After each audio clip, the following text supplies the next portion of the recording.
Fique por dentro das principais discussões que impactam seus investimentos e das análises de nossos especialistas sobre as movimentações do mercado financeiro. Falando nisso, nosso encontro é toda manhã, logo após a abertura do mercado. Entre nos canais oficiais do Itaú Personalité e envie suas dúvidas sobre recomendação de investimentos.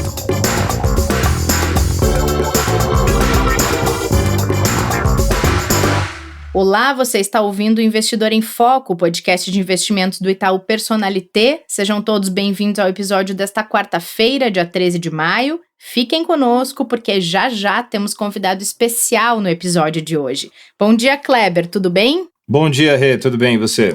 Tudo certo por aqui também. Kleber, vamos dar uma passada rápida pelo cenário econômico, porque a gente não quer deixar nosso convidado esperando. As vendas do varejo apresentaram queda de 1,2% em março na comparação anual, 2,5% se comparadas a fevereiro. O varejo ampliado, que inclui veículos e material de construção, caiu 13,7% na comparação com fevereiro e 6,3% na base anual.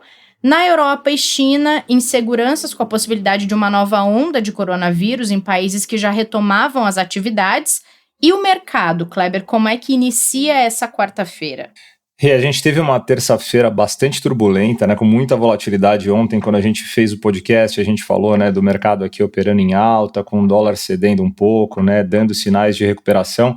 E aí, ao longo do dia, virou, caiu 1,51 ontem e hoje a gente começou o dia, primeiro com essa notícia da vendas no varejo que você passou, que ela é ruim, foi o pior mês de março desde 2003. Em compensação, ele foi um pouco melhor do que era esperado pelos analistas de mercado, né, no consenso que a Bloomberg sempre faz, tá? Então, na expectativa, quando a gente olha para a compilada no consenso da Bloomberg, ela era de 5,5% na base mensal e de 3,9% no indicador anual. Então, apesar de ruim, foi menos pior do que o mercado esperava. Além disso, a gente olha para o mercado internacional hoje e vê ali a preocupação ainda que continua, principalmente na Europa, tanto do risco da fase 2, aí, de uma possibilidade, né, de aumento de novo, né, de novos casos da pandemia, quanto de dados importantes que saíram, por exemplo, como o PIB do Reino Unido, que veio realmente muito ruim, como já era esperado, e também impacto muito negativo na produção industrial na União Europeia.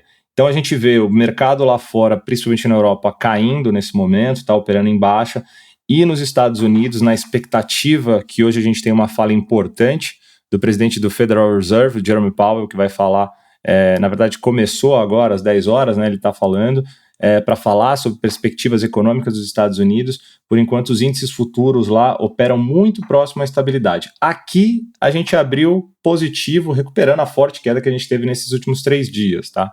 Então agora a gente olha aí o índice Bovespa subindo 0,99, com o dólar caindo próximo a 0,43, mas muita volatilidade pela frente ainda.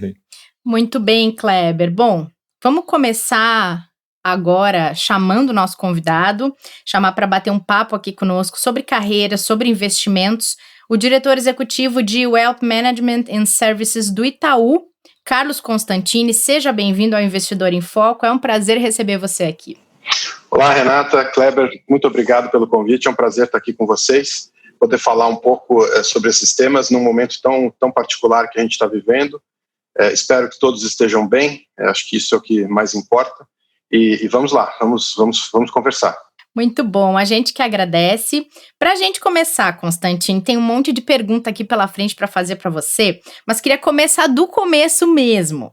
Por que investimentos? Você é engenheiro de produção de formação, você está há 25 anos no mercado financeiro. Quero saber se a vida foi te levando para esse caminho ou se é um amor antigo que você planejou para trilhar na sua vida. Bom, eu na verdade não acho que seja possível fazer muito planejamento para a carreira.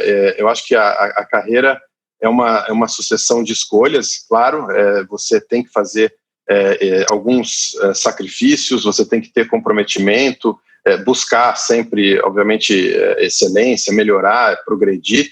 Isso está no seu controle, mas grande parte do que vai acontecendo pelo caminho, eu acho que não é planejado. No meu caso em particular, nesse meu trajeto, Eu diria que eu saí da faculdade sem conhecer direito as áreas de mercado financeiro. Eu tinha muita curiosidade de ir para o mercado financeiro e não queria trabalhar como engenheiro. Acabei entrando numa área que me pareceu interessante naquele momento, que era a área de pesquisa de ações, análise de investimentos, como todo estagiário na época, trabalhando em banco de dados e fazendo, basicamente tentando ajudar os analistas a ter subsídios para fazer suas análises. Depois passei a ser analista de alguns setores, primeiro como analista auxiliar, depois tendo a responsabilidade de cobertura, passei a chefe de pesquisa, me tornei o estrategista do banco. Nesse meio tempo tive algumas idas e vindas por outras instituições, inclusive mudando de lado para o buy side, que é a gestão de recursos propriamente dita e não mais o aconselhamento. Depois voltei para esse mundo de corretora, responsável pelo research, pesquisa, e também pela própria corretora, as mesas de operações, a distribuição. Me tornei responsável por toda a parte de equities do banco. Depois acumulei renda fixa, e isso foi uma trajetória muito interessante, lá de 95, 96 até 2016, quando eu fiz uma mudança, e aí sim, bastante planejada. Eu decidi passar para WMS, que até então era o meu maior cliente, obviamente sempre uma relação muito próxima, mas eu do outro lado, fazendo o aconselhamento. E aí passei um tempo tocando a nossa operação em Miami, e depois voltei ao Brasil e assumi a WMS, que é onde estou hoje. Então, é um conjunto, eu diria, tem alguma coisa de planejamento de curto prazo, algumas decisões que tem que ser, acho que, cuidadosas, mas a minha impressão, eu não sei se tem uma outra maneira de se construir uma carreira, a minha impressão, pelo menos no meu trajeto, é de que pouca coisa pode ser planejada assim a muito longo prazo. As coisas realmente vão acontecendo e você vai reagindo a elas. Investimento acabou se tornando uma coisa super natural. Eu diria que desses 25 anos, eu passei praticamente o tempo inteiro ligado a investimentos, grande parte do tempo aconselhando e fazendo estratégias de investimento para clientes, principalmente institucionais, mais até do que clientes, pessoas físicas, mas também bastante tempo, obviamente, dedicado a interagir com pessoas físicas no mundo de private, no mundo de varejo, personalité, e eu acabei gostando muito do tema. Eu acho que é uma parte muito rica de todo o mercado financeiro e super dinâmica, muita coisa para acontecer ainda. Enfim, acho que a gente pode falar um pouco aqui sobre o futuro também. Legal, Constantini. E até aproveitando que você comentou da sua experiência em Miami, você teve outras experiências internacionais também. Hoje está em São Paulo. Para o decorrer agora, né, para frente na sua carreira, se mantém em São Paulo ou voltaria ainda para o mercado internacional? O que você pode falar um pouquinho para a gente dessa experiência? Olha, eu sem dúvida me mantenho em São Paulo. Eu acho que até a nossa operação é centrada aqui em São Paulo, embora a gente tenha, sem dúvida, um componente super internacional e isso seja muito importante para desempenhar a nossa função. Então, nós temos temos presença em Londres, na Suíça, em Miami, em Nova York, obviamente na América do Sul, temos presença no Caribe, e esse conjunto de operações ele é muito importante para que se tenha uma solução global. Eu pessoalmente, estou muito contente aqui em São Paulo, de volta. Acho que as experiências que eu tive fora foram super importantes na minha formação, na carreira. Eu diria que eu comecei aqui em São Paulo, depois eu tive um pedaço da minha carreira em Nova York. Nova York foi muito importante para mostrar, para abrir um pouco o meu horizonte com relação ao business propriamente dito, a entender melhor os clientes, para entender, obviamente, para aprimorar o trabalho. Eu acho que é o berço realmente do mercado financeiro moderno, e tudo é feito muito seriamente lá, com muita qualidade, com muito rigor. Depois eu passei um tempo no México, que foi muito interessante, porque naquela fase eu estava expandindo o meu mandato de analista de especialização em empresas brasileiras. Eu estava passando a assumir empresas de América Latina e de, eventualmente, mercados emergentes, e foi super interessante forçar. Eu até pedi para fazer essa mudança, e mudar o meu ponto de vista. Eu me lembro bem que eu estava naquela época cobrindo empresas de mídia. Então, lá no México, as empresas de mídia, de televisão, as estações de TV, são empresas listadas na Bolsa. E a minha preocupação era chegar com uma visão de um estrangeiro querendo falar dos canais de TV local. E aí eu passei esse tempo lá e achei que foi super importante para eu enxergar com outro ponto de vista, sabe, literalmente assistir televisão, entender o papel que a televisão tinha na economia local, foi bastante enriquecedor, mas Legal. Hoje eu acho que faz muito mais sentido estar aqui para responder a sua pergunta. Muito bom. Constantine, a gente está vivendo, você mesmo mencionou, é uma crise sem precedentes, ela é originada de um problema de saúde, o que deve tornar ela ainda mais grave. Ela impacta diretamente todo santo dia no mercado financeiro, na economia dos países, acho que talvez de 95% do mundo está sendo impactado. Que mercado financeiro e de investimentos você enxerga para depois dessa crise? Vai ser a mesma coisa que a gente viveu antes ou a gente deve esperar um novo mercado? Bom, eu acredito que o mercado vai sempre se adaptar, o mercado vai sempre refletir mudanças na sociedade, mudanças na vida das pessoas e tudo mais. O mercado, eu acho que é o output do cenário que você vai experimentar no futuro. E o mercado vai se ajustando a isso. O que eu acho que a gente pode dizer, talvez com um grau de convicção? Eu acho que vai ser um mundo com mais poupança, com menos crescimento, as pessoas um pouco mais receosas, pelo menos no início. Sem dúvida, tem uma discussão toda se o mundo vai ser menos globalizado, se as cadeias globais de produção vão ser quebradas, a dependência de países e tal, que se provou, de certa forma, perigosa, vai ser revista. Eu, sinceramente, tenho dúvidas, eu acho que isso aqui ainda temos que ver como vai evoluir. Eu acho que aquele arranjo de quem é bom em alguma coisa produz no mundo, e outro que é bom em outra coisa produz e tal, eu acho que isso acaba fazendo muito sentido, mas eu acho que independente desse setup que eu estou descrevendo, dá para a gente imaginar o seguinte: é um mundo com juros mais baixos, talvez taxas negativas, por um tempo prolongado.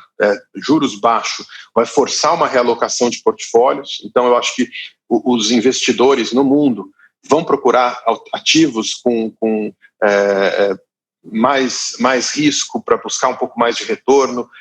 Acho que será inevitável. E vai ser um mundo pós-crise também com muito estímulo acumulado.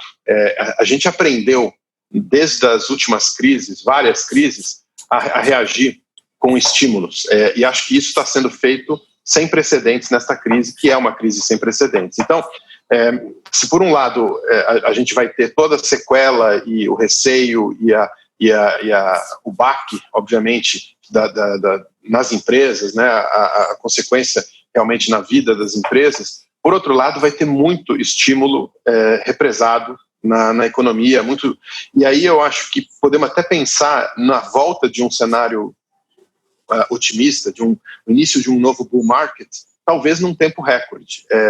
Eu vejo muita gente comparando com a crise de 29, com qualquer uma das crises, mas enfim, seja a crise de 29 ou depois, 10 anos depois, os aftershocks, seja a crise do petróleo, seja a crise da bolha de internet, seja a crise recente, ali, a grande crise do mercado financeiro, do subprime.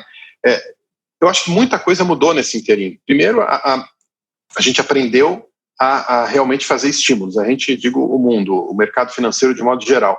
E, segundo, a velocidade dos ciclos está muito rápida e a velocidade que as coisas se ajustam, que a informação flui, é muito rápida.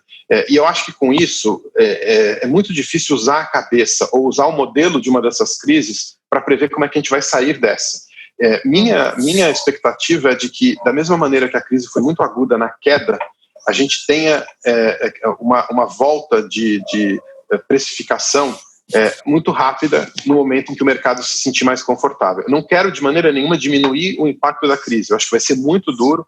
Eu acho que a gente vai ter ainda bastante problema em empresas e obviamente isso afeta a precificação, afeta o mercado de crédito, afeta, por sua vez, o mercado high yield lá nos Estados Unidos é muito importante, e isso contamina o mercado financeiro de modo geral.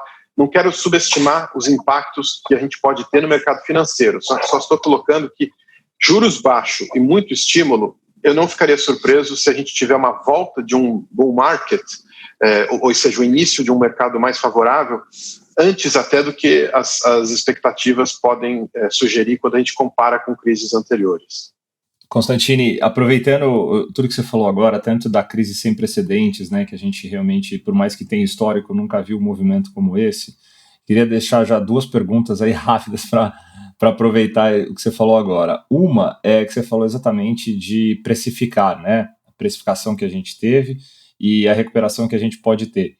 Se você entende que o que foi precificado, né, por essa crise, pelo mercado, foi, vamos dizer assim, correto, foi justo, né? Qual que é a sua visão sobre isso? E também, assim, dado tudo o que aconteceu, os isolamentos que a gente vive, o que te causou mais apreensão nesse período, tanto do ponto de vista talvez social quanto econômico? Perfeito. Bom, a questão de precificação, eu diria o seguinte, muita coisa foi precificada no Brasil. Se você olhar a queda da Ibovespa, a desvalorização da moeda, eu acho que o Brasil, podemos dizer que, na dúvida, o mercado precificou bastante. Claro, sempre pode ter ainda pioras e tudo mais, mas eu acho que o mercado foi muito duro na precificação, que é o comum nesses momentos. Na dúvida, você recorta mais do que precisa para ter certeza que você conseguiu precificar o desconhecido, e à medida que você vai conhecendo aquela parte que era desconhecida, você vai aceitando ajustar preços e tal. Então, a velocidade de queda foi sem precedentes também. Mais uma coisa sem precedentes. Nunca, em nenhuma das crises anteriores, a queda do mercado, e isso que vale para o S&P, mas vale para nós também, tinha sido tão abrupta. Nem no Black Monday, que foi um famoso crash, um fast crash, nem lá a gente tinha tido uma queda tão grande, rápida, quanto a gente teve aqui. Então, resposta, eu acho que o Brasil precificou muita coisa. Pode ter mais queda? Claro que pode, mas eu acho que a gente já parte de uma margem de conforto, principalmente quando eu olho o preço das empresas, dos ativos em dólar e tudo mais, me parece que a gente já parte de uma situação quase que oversold, exageradamente negativa. Sim. Nos Estados Unidos, eu acho que a história é muito diferente e muito interessante, porque se você olha o Nasdaq já está em território positivo, o S&P já zerou praticamente perdas, ou ainda falta um pouco, mas vai zerar as perdas provavelmente em breve. E o que eu acho que está acontecendo ali? 2 coisas. Primeiro, eu acho que esse fenômeno do ciclo muito rápido dos estímulos, da busca por alternativas de investimento acontece de forma mais intensa lá, e até porque a crise, lembra que lá não tem o impacto da moeda, então é mais fácil realmente, sofreu menos, a recuperação é mais fácil. Mas segundo, que eu acho que é super importante, o dinamismo da economia americana. Quer dizer, se você olhar os setores que estão puxando essa alta, a economia americana é muito arrojada, é muito rápida em fazer ajustes, e quem hoje já tem uma série de empresas que se beneficiam do momento atual. Então, é natural, se você olhar ali a variação do S&P, o S&P com ações de tecnologia está mais ou menos, como eu falei, indo buscar zerar suas perdas no ano, mas o S&P sem as ações de tecnologia, por exemplo, continua sim, muito, muito abaixo do que estava no início do ano. Então, é como se você tivesse o total esconde um pouco mundos bem distintos, que são muito característicos de uma economia versátil, que consegue se reinventar e ter empresas que aprendem a se beneficiar da situação, outras que vão sofrer e tudo mais. Isso acho que é particular dos Estados Unidos, mas de modo geral eu acho que isso foi muito precificado, como é de costume, o mercado precifica bastante e depois, à medida que você vai conhecendo o desconhecido, você pode subir os preços e ter mais conforto. Com relação à sua pergunta sobre o que foi talvez mais preocupante, ou me deixou mais apreensivo aqui, sem dúvida é o aspecto humano dessa crise. Eu acho que é um componente que nos preocupa em outra dimensão, não é quanto à remuneração dos nossos investimentos, é sobre a vida, quer dizer, conhecer a família, os amigos, as pessoas e tudo mais. Isso, eu acho que, sem dúvida, foi o aspecto mais angustiante, você entrar numa pandemia, como há 100 anos talvez a gente não visse. E se você olha o comportamento da humanidade, é muito interessante. A gente estava aqui às vésperas de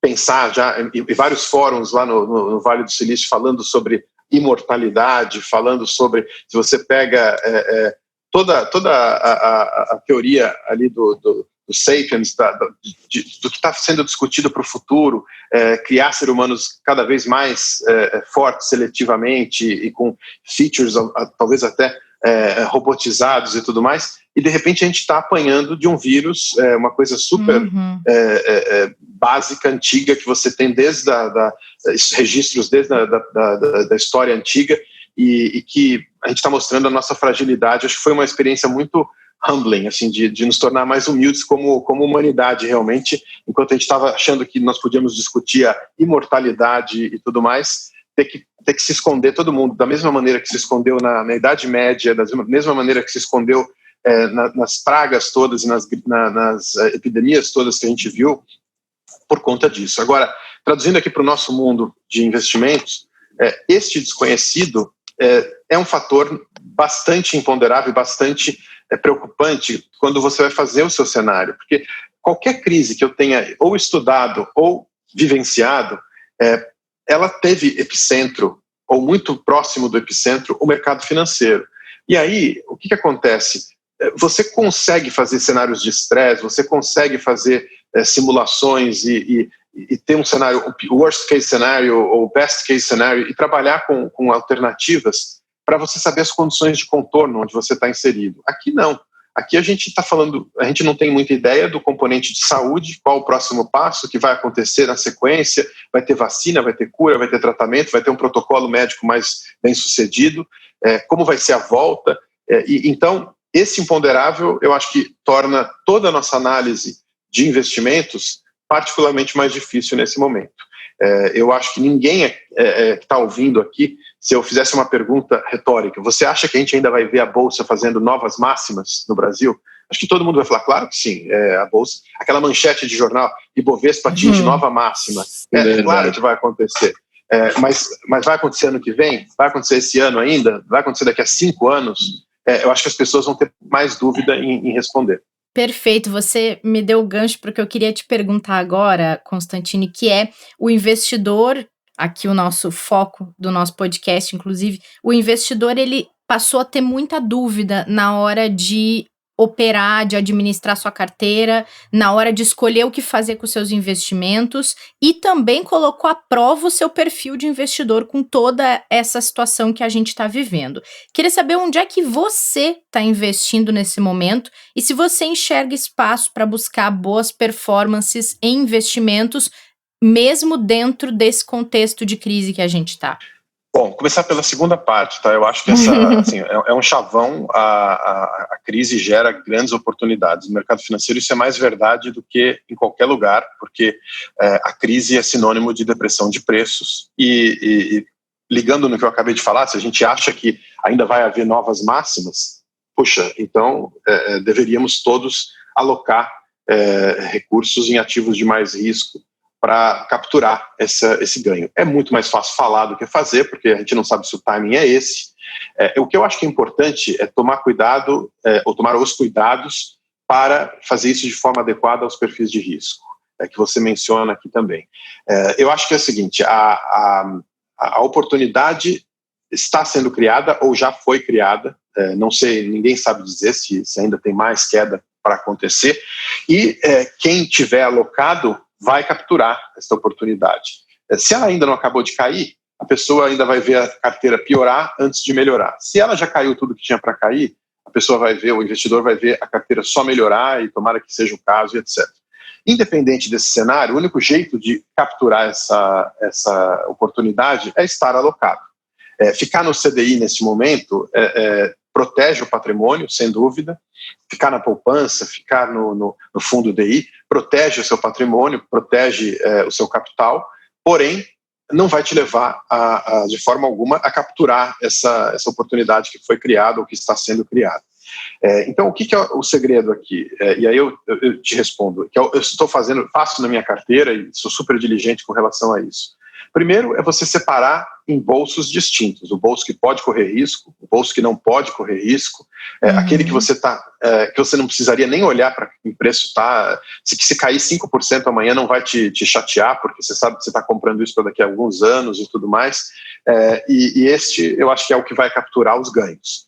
E um bolso de reserva de emergência, que é um tema super importante, eu sei que vocês já trataram aqui, eu acho que é muito importante, principalmente porque é muito tentador, num momento como esse, você achar que já está na hora de entrar completamente no mercado ou de alocar tudo, porque caiu demais, e o mercado é soberano. Se o mercado quiser cair mais 30%, ele vai cair mais 30%. E se a sua reserva de emergência tiver sido alocada antes da hora, você vai ter problemas, porque, por definição, uma reserva de emergência não é feita para perder 30%.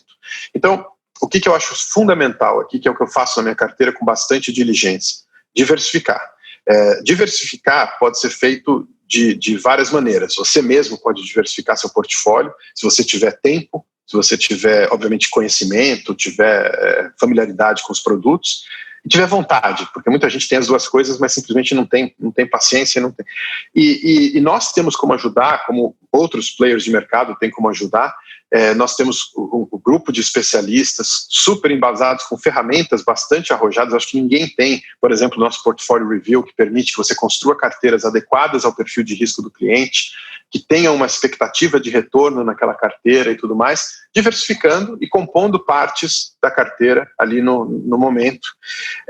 Eu acho que isso aqui é uma regra fundamental. Você tem que ter muita confiança nesses especialistas, você tem que ter confiança de que eles estejam alinhados, você tem que entender como é que eles são remunerados. Eles não deveriam ganhar dinheiro quando eles te vendem um produto bom para eles deveriam ganhar dinheiro quando você ganha dinheiro, ou quando a sua carteira vai bem. E principalmente, a transparência. Transparência é o antídoto. É aquela história, você acende a luz, corre todo mundo que é contra a transparência, corre um para cada lado, e aí você já percebe que tem alguma coisa errada. Transparência é a maneira de você se proteger de aventureiros que aparecem nessa travessia que a gente está fazendo nesse momento, do investidor super conservador, que estava acostumado ali a ficar no CDI e tudo mais, para uma carteira mais diversificada. Essa travessia, ela é uma travessia que requer um empenho, requer uma educação do investidor e tudo mais, mas ela é muito sujeita a cair nas mãos ali de aventureiros que vão te vender uma carteira que não é exatamente aquilo que você imaginava, ou que não vão tomar o cuidado necessário com o seu perfil de suitability, né, o seu perfil de risco e tudo mais. A segunda maneira de diversificar é se você quiser comprar produtos diversificados. Então, por exemplo, o que são produtos diversificados? Produtos diversificados são produtos que tenham várias estratégias dentro deles e que, de preferência, estratégias que sejam descorrelacionadas, do tipo, uma pode dar certo, a outra pode dar errado e tal. Esse produto provavelmente não será o topo da performance, certamente não será o bottom da performance, ele vai ficar ali, a beleza é fazer este produto performar bem, correndo um risco menor por conta dessa diversificação. E aqui, assim, nós temos produtos do Itaú que são assim, por exemplo, o nosso Global Dinâmico, que é a nossa mesa multigestores, nosso fundo multigestores lá na Asset, mas também tem produtos de terceiros que a gente faz gestão lá no Fund of Funds, escolhe o Orion no Private, o Multi-Hedge no Personalité. Aqui a gente tem produtos de ações, o Aquila, Genesis, que são produtos que tem vários gestores ali dentro. Você aloca um pouco do dinheiro para cada um deles, alguns vão dar certo, outros não vão dar tão certo, outros vão dar errado, mas no total, se a gente estiver fazendo esse trabalho bem feito, a diversificação vai te proteger de um erro, de colocar todas as fichas num único gestor ou num único fundo. E tem um terceiro ponto que, assim, talvez seja dentro dessa segunda categoria, mas é um terceiro grupo de produtos para permitir a diversificação, que são os produtos de alocação, realmente. Carteira Itaú, carteira internacional, lá no Private a gente tem também o IMP, que é similar em conceito à carteira Itaú. O que é isso? É o conceito, olha, eu não conheço o mercado, eu não entendo, me construa um portfólio diversificado que permita que eu invista em várias coisas ao mesmo tempo, que vai do dólar, treasury, ações, bolsa nos Estados Unidos, renda fixa aqui, pré, pós, tudo que fizer sentido, e que seja principalmente atualizado sem eu precisar fazer nada. Eu estou te dando ali meus R$100 e você distribui esses R$100, daqui a 6 meses pode ser que os R$100 estejam totalmente diferentes, mas eu quero que você cuidem do dinheiro para mim. Esse tipo de produto eu sou muito fã, eu também tenho. Então, o que eu faço assim, para responder a pergunta? Aqui no Brasil, eu tenho bastante do meu patrimônio em ações. Eu tenho ações do banco, eu tenho fundos de renda variável, eu tenho multimercados, esse multigestor, eu sou muito fã desse conceito. Eu tenho tanto os da casa quanto os de terceiros, então eu tenho ali esses produtos que eu mencionei. Tenho produto de alocação também, principalmente a minha previdência está praticamente toda nesse tipo de produto de alocação, mas uma característica muito forte do meu patrimônio, eu deixo um pedaço razoável no internacional. Eu diversifico, eu invisto fora e lá fora eu invisto bastante coisa em ativos ilíquidos, porque como esse dinheiro, teoricamente, eu não espero precisar dele na minha vida, essa aqui, vamos dizer, minha reserva para o futuro, realmente, eu não preciso ter liquidez nessa parte do portfólio. Isso tudo, obviamente, sem falar de uma parcela que eu separo como uma reserva de emergência, e aí eu alterno entre fundo DI com crédito, CDB, enfim, acho que são os produtos que não são feitos para terem grandes flutuações negativas, mas que eu sei também que não vai sair nada demais dali, é só uma proteção de capital. Esse, para mim, é o segredo, é diversificar, e quando você for lidar com parceiros que vão ajudar, ter certeza que você conhece, de fato, a mecânica, o economics, como é que esses parceiros estão sendo remunerados, como é que eles ganham dinheiro. Vou dar um exemplo aqui para vocês, sem querer me alongar muito nesse tema. Muita gente que eu converso, ou que eu vejo a carteira, quando chega no banco, não tem reserva de emergência. E eu entendo por quê. Reserva de emergência é um produto ruim para quem vende. Ele é um produto fundamental para o cliente, mas ele é um produto com rentabilidade para o banco, para a plataforma de investimentos, para a corretora, para o autônomo, muito ruim. É um produto em que se ganha quase nada. Não ter reserva de emergência, eu acho um erro fatal na carteira de um cliente. Então, o que eu percebo que acontece às vezes? Não, compra aqui um fundo de crédito privado, que é quase caixa esse fundo, e aí passa por uma reserva de emergência e tal. Aí vem uma crise como essa, você vê fundos de crédito privado sofrendo quedas expressivas, correndo até risco, eu acho que em alguns casos, resgates desencadeando cotas piores e tal. Acho que a gente provavelmente passou o pior momento disso aqui já, mas correndo até risco desnecessário, quando isso aqui poderia ter sido evitado com a venda de um produto mais plain vanilla, ali, um produto mais simples que certamente protegeria. Um último comentário que eu faria, a gente teve, por exemplo, no mês de março, fundos DI com crédito, que é uma versão do fundo DI com um pouco mais de pimenta, vamos dizer, com crédito, em diferentes proporções, né? Vai desde uma pequena porção de crédito até uma composição mais apimentada para aqueles clientes que têm um perfil mais arrojado. A gente viu isso aqui ter cota levemente negativa. O nosso principal produto de DI com crédito teve uma cota de 0,03% negativa no mês de março. Ainda assim, o meu comentário é um produto defensivo. Claro, a gente está falando aqui da maior crise sem precedentes, uma pandemia, uma super desvalorização da moeda, uma crise de crédito ali, não de crédito, mas uma crise no mercado de crédito que durou algumas semanas até o Banco Central ajudar a estabilizar, inclusive submetendo a PEC de guerra e tudo mais, e mesmo assim foi uma leve queda nominal de 0,03. É um produto que eu tenho tranquilamente na minha reserva de emergência. Se tivesse sido 5% de queda no mês, certamente eu diria, não, isso aqui não é um produto para ter na reserva de emergência. Então, só queria colocar, diversificação para mim é o fundamental na construção de um portfólio agora mais do que nunca. Tá? Constantini, primeiro, obrigado pela resposta tão completa, que acho que resumiu muito do que a gente vem falando aqui, né, sobre diversificação, sobre recomendação. Com certeza. E só que a gente foi realmente muito completa, e a gente queria aproveitar tanto hoje a sua função, né, na direção de uma área tão importante de gestão, de investimentos que a gente tem aqui no banco, e com tudo isso que você respondeu agora, olhando um pouquinho para o lado dos profissionais e para o lado deste setor, né, a gente vem acompanhando nos últimos tempos uma grande evolução né, o espaço tem ficado cada vez maior, né, em relação a plataformas de mídias sociais, tantos profissionais que hoje, por vídeo, por call, por podcast e por outros meios, chegam até as pessoas para falar de investimento, muitas vezes de maneira muito positiva, e com o desafio sempre de fazer com que o investidor busque mais rentabilidade para o seu patrimônio, né, uma remuneração melhor. Quando a gente olha para tudo isso, e agora a gente tem essa pandemia, tem essa situação com o mercado todo, como você já explicou, como que você enxerga agora este mercado para esses profissionais, né, para essa área? Como que ele vai ficar daqui para frente? Tem mercado ainda para toda essa população de profissionais que estão aí atuando? Eu usei a expressão uma travessia. Os investidores brasileiros, eu acho que, com razão, estavam acostumados a um mundo de CDI, a um mundo de 1% ao mês, sem risco, com liquidez diária e tudo mais. Esse mundo acho que acabou.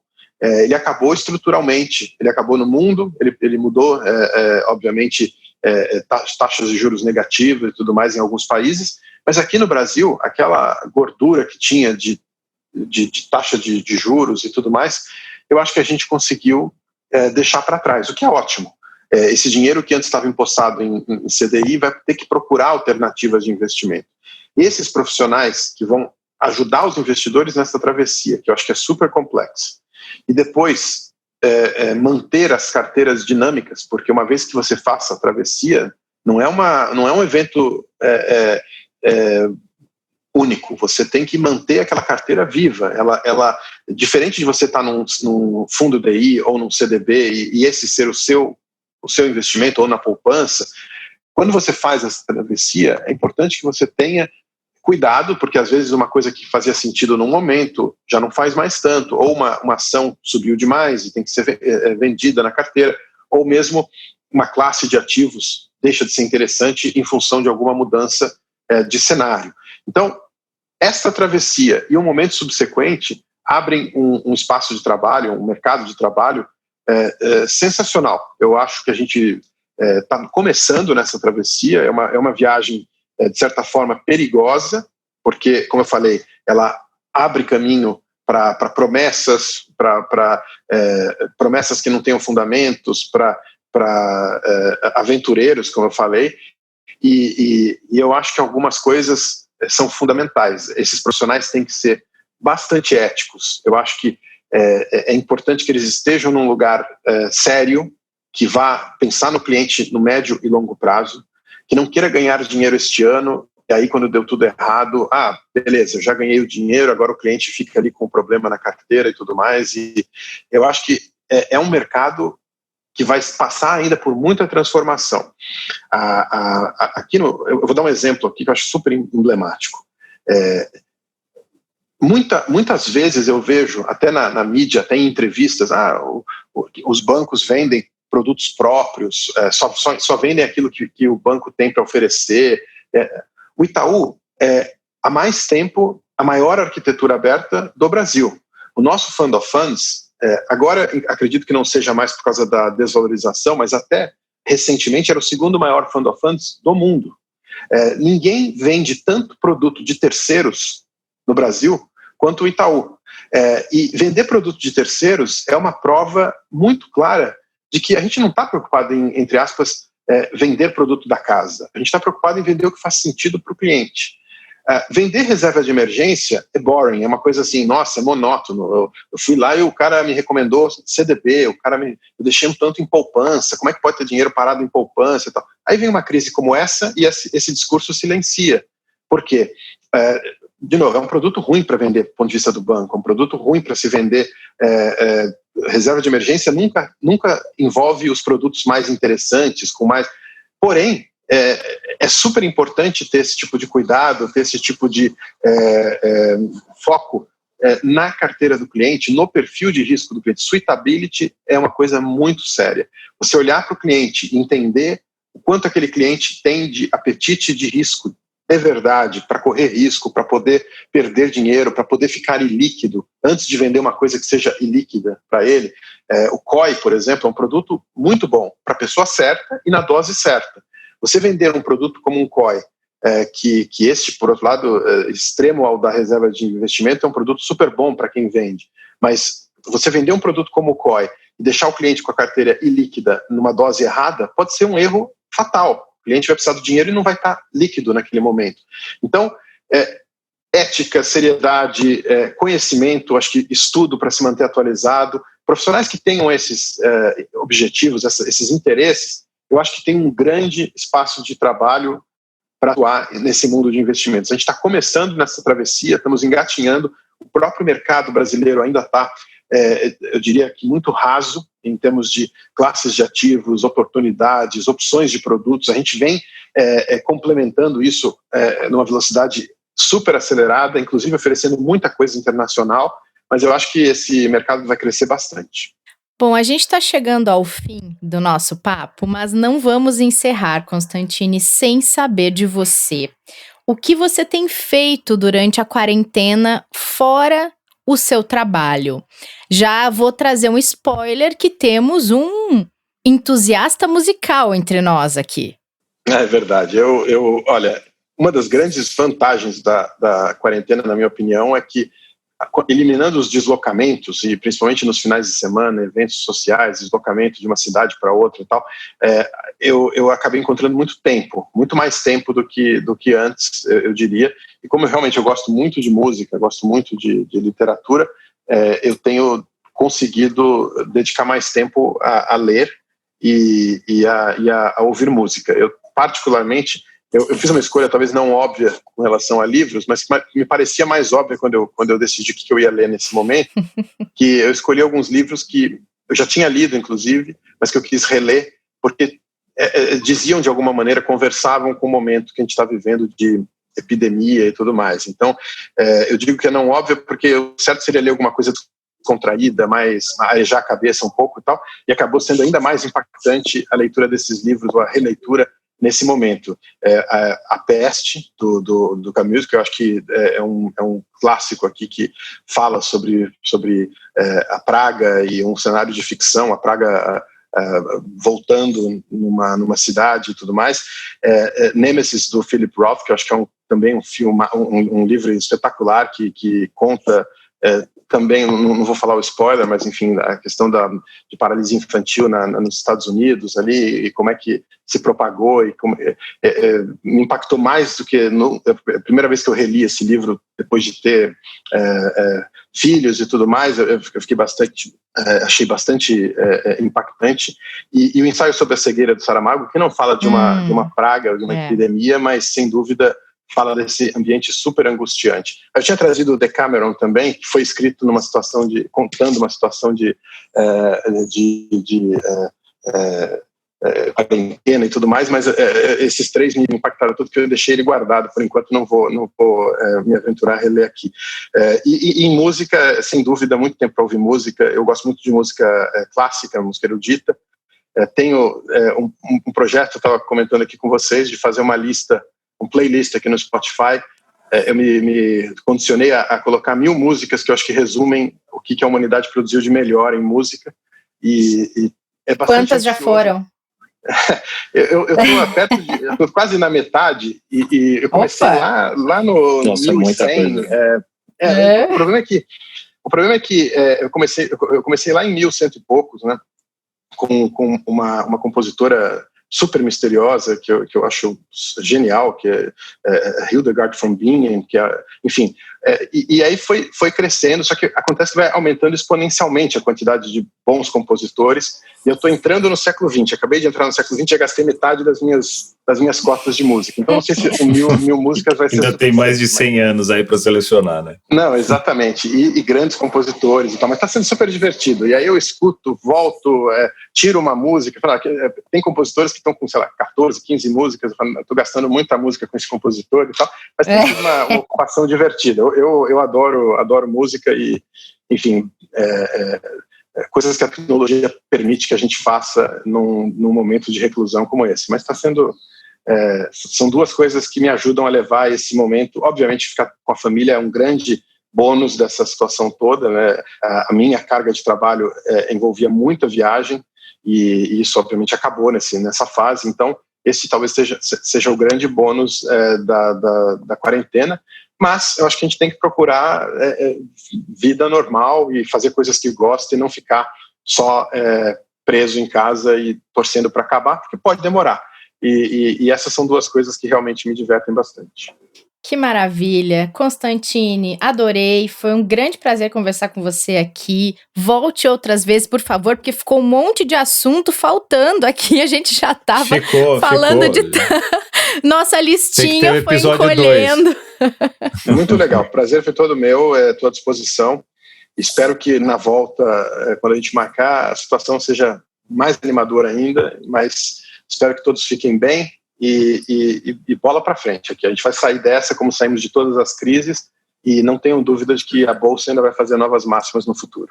Ótimo, muito obrigado, Constantine. Prazer aí recebê-lo e parabéns por toda a condução desse time enorme de investimentos que você tem também. Muito obrigado mesmo e tem que voltar aí para trazer a lista completa depois de músicas para a gente também, viu? Com o maior prazer. Muito obrigado, um abraço para vocês. Outro para você, gente, foi um prazer esse episódio do podcast. A gente se encontra amanhã para falar de fundos imobiliários. Sigam as redes sociais do Itaú Personalité e hoje tem live às 5 da tarde no Instagram e no YouTube do Personalité. Até amanhã, fiquem bem, fiquem em casa e usem máscara. Nos encontramos no próximo episódio. Fique por dentro das principais discussões que impactam seus investimentos e das análises de nossos especialistas sobre as movimentações do mercado financeiro. Falando nisso, nosso encontro é toda manhã, logo após a abertura do mercado. Entre nos canais oficiais do Itaú Personalité e envie suas dúvidas sobre recomendação de investimentos.